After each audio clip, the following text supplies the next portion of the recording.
Getting this error message when downloading files from WhatsApp? Don't worry, I got you.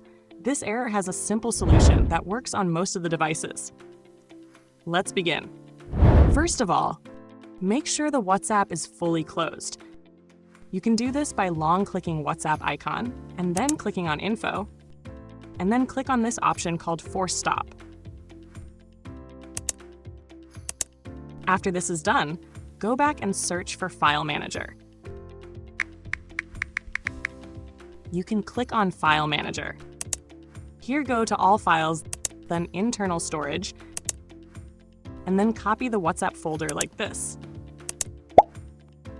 Now go to Android, then Media, and now com.whatsapp.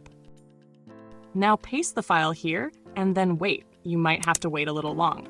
After this is done, go back to the internal storage and rename the WhatsApp folder.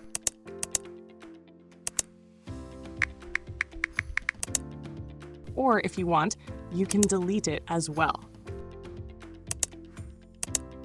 Here you go. Now WhatsApp shouldn't get that error and you would be able to download files in WhatsApp easily. Don't forget to like and subscribe to the channel for more content.